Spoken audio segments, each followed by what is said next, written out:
Thought I'd show you guys my 1895 Model 28 running a stitch. I got the thread tensioner put on here. I took that off of a Model 128.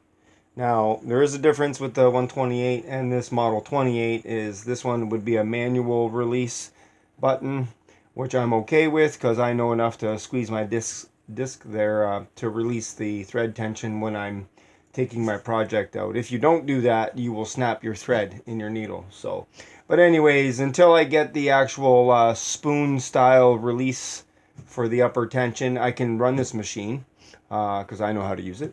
And I thought I'd show you guys a stitch on here because I don't think I have any videos of me doing stitching on any of my machines. So just to show you that they do work.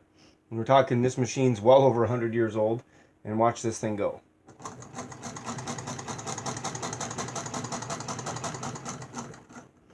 I just love the sound of this machine. It sounds like a train. You can go as fast as you want with this thing.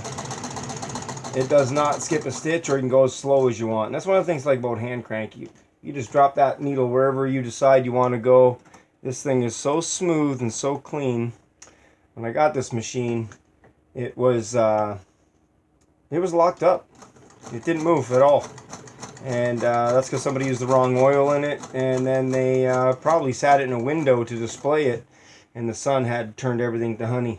So yeah, I ended up getting it home and finding out that the machine was pretty much complete. So I decided why not trying to restore it, and it wasn't really that hard. There you go, nice and strong. Look at that. Nice even stitch. Hard to see the stitch. I have a green thread and a black thread in there, but believe it or not, it's pretty balanced, pretty even. And it's the original shuttle for this machine. Everything on this machine is original minus this tensioner here. Only thing I've done to this machine is oil it and put a new needle in it, and it came back to life. I was quite pleased with it. The rear cover was really stiff to get off, but I don't really care too much for that. I don't open this one very often, but I mean this one works really well. And these ones are both original. I've discussed this in other videos, how to tell if these are original to the classic machines. Now this Model 28 is different than my other Model 28. This is older. This is before 1900, and they have the hinges here that are welded to the deck. It's not like your traditional peg style that has a little screw. You cannot take these hinges off. So this base is original, I can tell, because the way it's attached. And everything else original. We've talked about this door in the past. This machine has a flat cover plate on it. It doesn't have anything decorative on it. But everything here is like a nickel plating, not really a chrome plating, so it goes back. There was some plating on here like a chrome, but you can see where it's worn down over time with the wheel.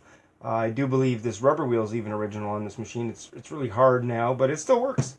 So I'm not gonna mess with it because this is a bigger diameter than your standard Singer tire.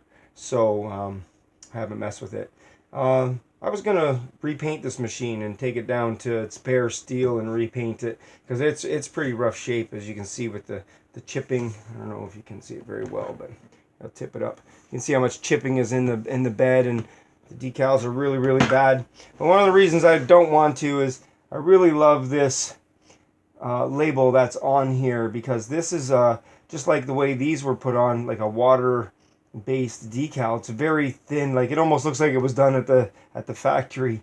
But it has the store name and W.E. Smith on it, and I found that really interesting to see that somebody cared enough, the store that sold this cared enough to actually have their decal put on here, because Singer wouldn't allow stores to not have the Singer name on them, whereas other manufacturers would put the store name or whatever name they wanted on. Singer wouldn't do that. So to see that a store actually had gone to the time and got a decal made that went on there, and it's in such good condition still, yeah, I have a hard time repainting it. Sort of fell in love with the patina of this machine, so I'm going to consider this one of my favorite machines, believe it or not, just because I paid so little for it. I paid $25 for it, and it came back to life.